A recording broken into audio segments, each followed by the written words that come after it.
Assalamualaikum warahmatullahi wabarakatuh. Kami dari kelompok 4 akan mempresentasikan hasil diskusi kami, yaitu analisis laporan keuangan perusahaan industri PT Indofood dan PT Mayora dengan data keuangan dari tahun 2023 sampai 2024.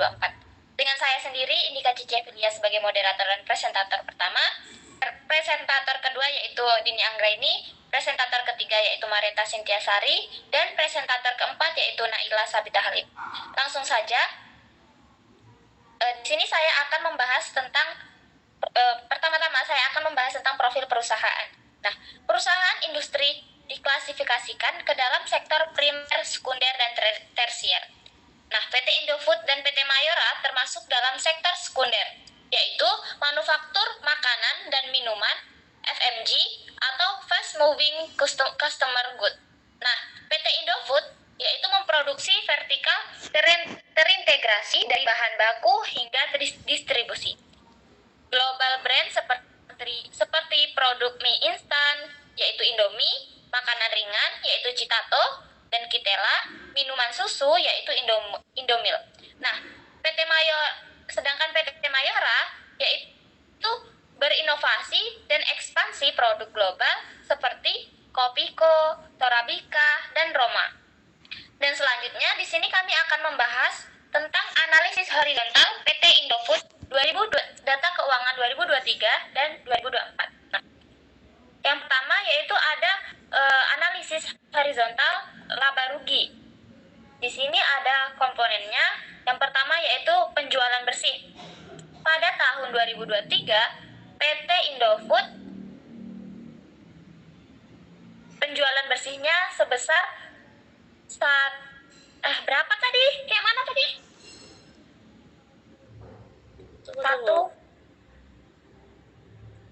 Udah? Bentar.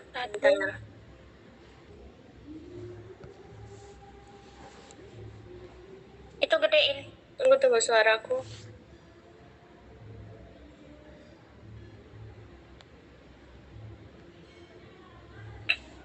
Baiklah, selanjutnya kita akan membahas analisis horizontal PT Indofood dengan data keuangan 2023 sampai 2024.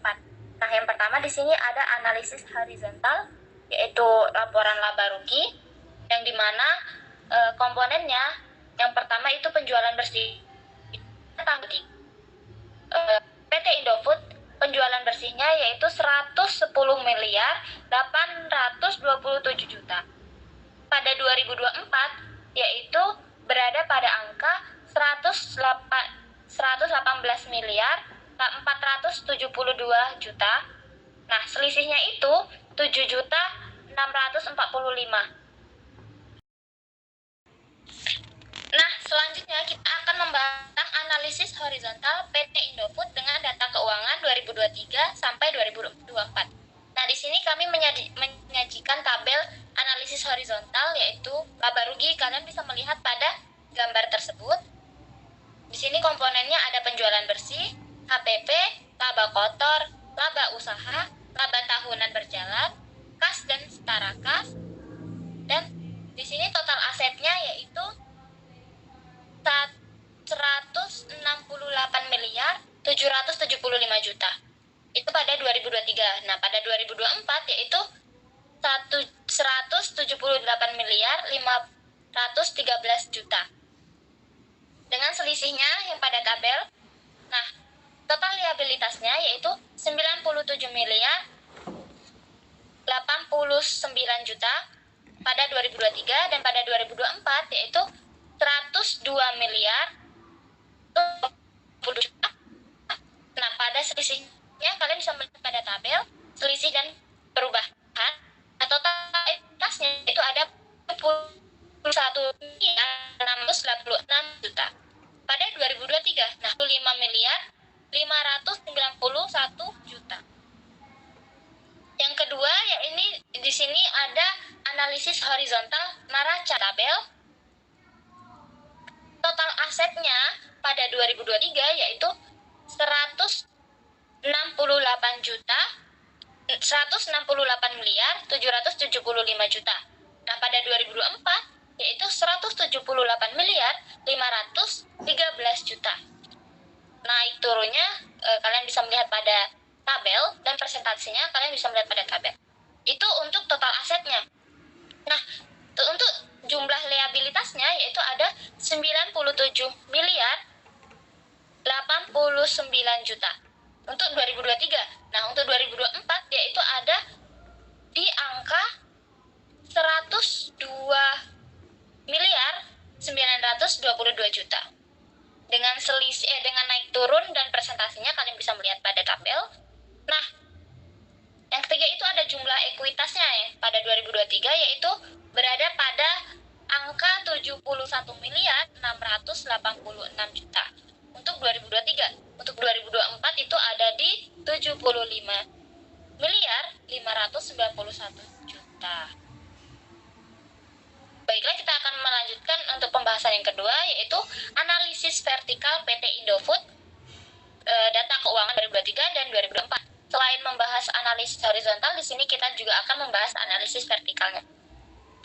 Seperti yang tersaji pada tabel, untuk analisis vertikal laba rugi, yaitu dengan komponen penjualan bersih, HPP, laba kotor, beban usaha, laba usaha, beban atau penghasilan lainnya, laba sebelum pajak, laba pajak, dan laba tahunan berjalan. Kalian bisa melihat nominalnya pada tabel, itu pada tahun 2023, 2024.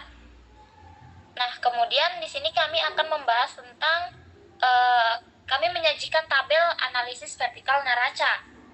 Nah, di sini ada komponennya uraiannya seperti aktiva lancar. Nah, aktiva lancar pada 2023 yaitu ada di angka 67 miliar 250 juta. Dengan presentasinya kalian bisa melihat pada tabel, dan aktiva tetap dan tidak lancar atau tidak lancarnya itu ada di angka 101 miliar 525 juta.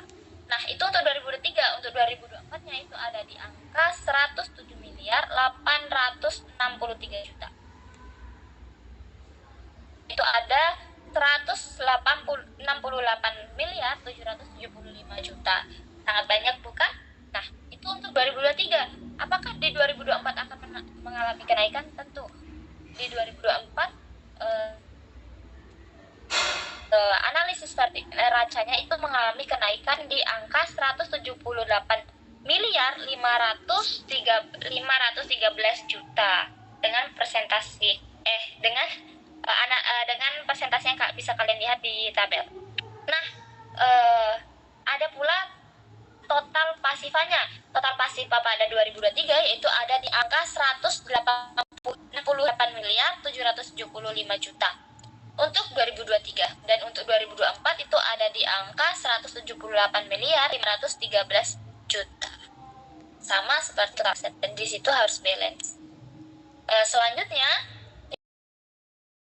baiklah, di sini saya akan menjelaskan yaitu analisis horizontal PT Mayora di tahun 2023 dan 2024. Nah, di sini ada horizontal laba rugi. Nah, yang pertama itu ada komponennya itu penjualan bersih, HPP, laba kotor, dan laba usaha, laba tahunan berjalan, dan kas dan setara dan kas. Nah, total asetnya itu sebanyak di tahun 2023 itu sebanyak 23 miliar 403 juta. Nah, di total liabilitasnya sebanyak 8 miliar 115 juta. Nah, selanjutnya itu ada yaitu horizontal neraca. Nah, di sini di tahun 2023 kas dan setara yaitu sebanyak 4 miliar 156.738 juta. Dan piutang usahanya itu sebanyak 5 miliar 844.243. Nah, di sini ada jumlah liabilitasnya itu sebanyak 8 miliar 558.115 juta. Nah, dan jumlah ekuitasnya yaitu sebanyak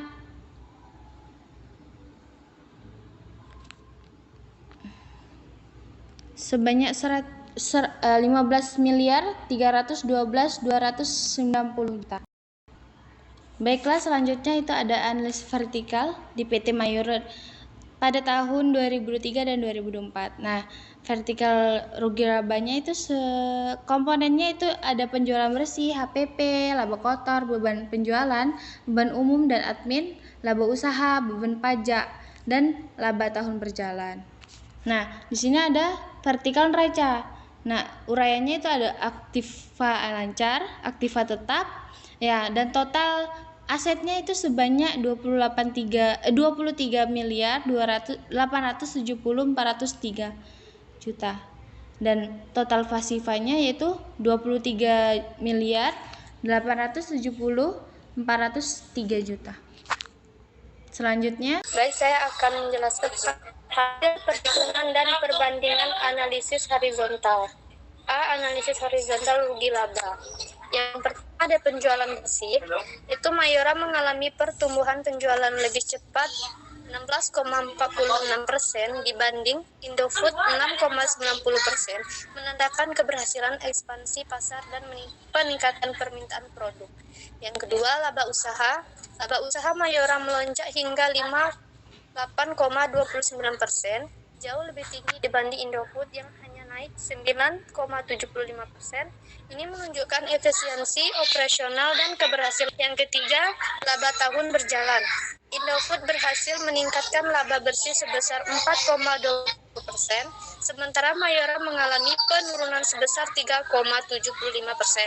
Kemungkinan karena faktor non-operasional seperti beban pajak atau kerugian selisih kurs. Yang keempat, total aset dan ekuitas. Pertumbuhan aset dan ekuitas Mayora lebih tinggi atau aset 24,47%, ekuitas 18,56%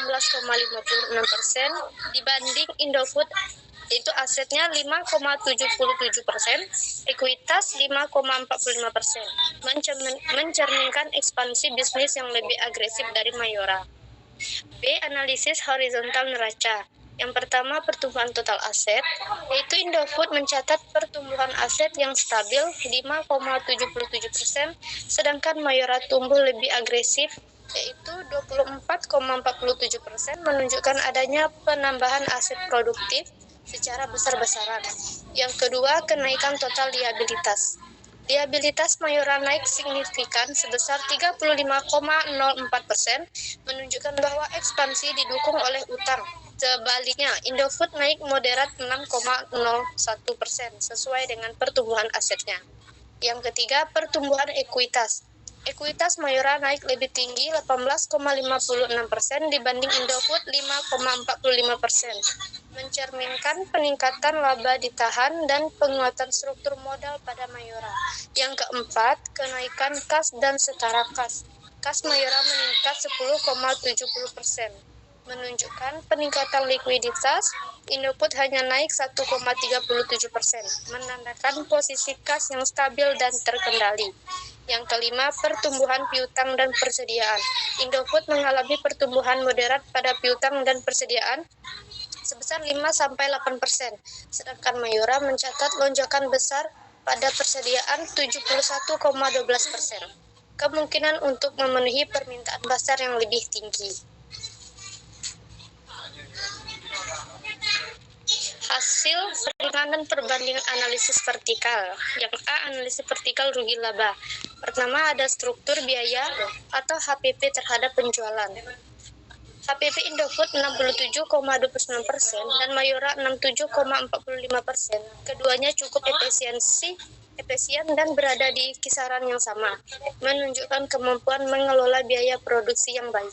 Yang kedua, laba usaha.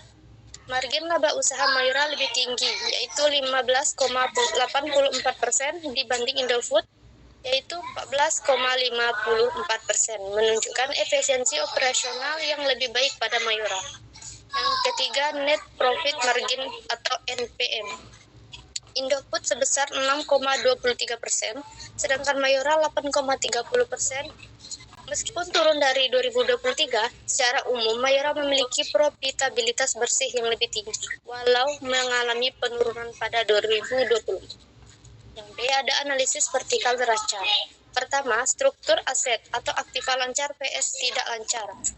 Indofood aktiva lancar 39,6% dari total aset, aktiva tetap dan tidak lancar sekitar 60,4%, menandakan investasi jangka panjang dan integrasi vertikal perusahaan. Mayora, aktivitas lancar lebih dominan sekitar 61-63%, menunjukkan fleksibilitas dan kekuatan likuiditas jangka pendek. Yang kedua, komposisi liabilitas dan ekuitas. Indofood yaitu liabilitas sekitar 57,6% dari total aset, ekuitas sekitar 42,4%. Struktur pembiayaan cukup seimbang, tetapi sedikit lebih berat di utang. Mayora liabilitas 35,8% sampai 38,9%. Ekuitas 64 sampai 1%. 64,1% sampai 61,1%. Mayora lebih mengandalkan modal sendiri, artinya struktur keuangannya lebih konservatif dan aman. Baiklah, selanjutnya saya akan menjelaskan tentang analisis rasio keuangan PT Indofood dan PT Mayora, data dari tahun 2023 hingga 2024. Yang pertama yaitu rasio keuangan current ratio atau likuiditas, yang mana pada tahun 2023 untuk likuiditas PT Indofood itu sebesar 4,58% dan untuk Mayora itu sebesar 8,24%. Dan pada tahun 2024 untuk PT Indofood itu sebesar 4,62% dan untuk PT Mayora itu sebesar 7,02%. Kemudian yang kedua ada debt to equity ratio atau rasio solvabilitas, di mana pada tahun 2023 PT Indofood untuk rasio solvabilitasnya sebesar 1,35% dan PT Mayora sebesar 0,56%. Kemudian pada tahun 2024 PT Indofood sebesar 1,36% dan PT Mayora sebesar 0,64%. Nah, yang ketiga yaitu return on equity atau ROE profitabilitas. Nah, untuk rasio keuangan profitabilitas PT Indofood pada tahun 2023 itu sebesar 9,90% dan PT Mayora sebesar 20,40%. Kemudian pada tahun 2024 PT Indofood sebesar 9,80% dan PT Mayora sebesar 16,60%. Kemudian selanjutnya yaitu hasil perhitungan dan perbandingan analisis rasio keuangan. Yang pertama analisis rasio keuangan likuiditas. Current ratio, di mana current ratio PT Indofood menunjukkan angka 4,58 pada tahun 2023 dan 4,62 pada tahun 2024. Sedangkan current ratio PT Mayora menunjukkan angka 8,24 tahun 2023 dan 7,02 tahun 2024. Kemudian kedua perusahaan sangat liquid, tetapi Mayora lebih tinggi menunjukkan cadangan aset lancar yang sangat besar terhadap kewajiban jangka pendeknya. Kemudian yang kedua, analisis rasio keuangan solvabilitas, debt to equity ratio atau DER, di mana PT Indofood berada di angka 1,35 dan 1,36, sedangkan PT Mayora berada di angka 0,56 hingga ke 0,64 pada tahun 2024, dan Mayora itu menunjukkan tingkat ketergantungan terhadap utang yang jauh lebih rendah. Kemudian yang ketiga, analisis rasio keuangan profitabilitas atau ROE, di mana PT Indofood ROE-nya stabil, yaitu 9,9% di tahun 2023 dan 9,8% di tahun 2024. Ini menunjukkan bahwa PT Indofood mampu menjaga kinerja profitabilitasnya terhadap modal pemilik secara konsisten, meskipun tidak ada peningkatan yang secara signifikan, dan PT Mayora untuk ROE-nya menurun dari 20,4% di tahun 2023 menjadi 16,6% di tahun 2024. Meskipun masih lebih tinggi dari Indofood, penurunan ini menunjukkan bahwa efisiensi Mayora dalam menghasilkan laba dan ekuitas itu mengalami penurunan, yang disebabkan kemungkinan karena penurunan laba bersih atau kenaikan ekuitas yang tidak diimbangi pertumbuhan laba. Baiklah, itu tadi pemaparan materi dari kelompok kami. Adapun kesimpulannya, PT Indofood dan PT Mayora merupakan dua perusahaan makanan minuman besar dengan kinerja keuangan yang baik, namun karakteristik berbeda. Indofood unggul dalam stabilitas, pertumbuhan yang konsisten, dan struktur keuangan yang seimbang. Sebaliknya, Mayora lebih menonjol dalam profitabilitas, efisiensi operasional, dan pertumbuhan aset yang agresif dengan struktur permodalan yang konservatif serta likuiditas tinggi. Namun, penurunan laba bersih Mayora di 2024 perlu dicermati. Secara umum, Indofood cocok bagi investor yang mencari kestabilan, sedangkan Mayora menarik bagi yang mengutamakan pertumbuhan dan efisiensi dengan resiko yang lebih fluktuatif. Baik, sekian presentasi dari kelompok kami. Jika ada kesalahan kami mohon maaf. Kami akhiri. Wassalamualaikum warahmatullahi wabarakatuh.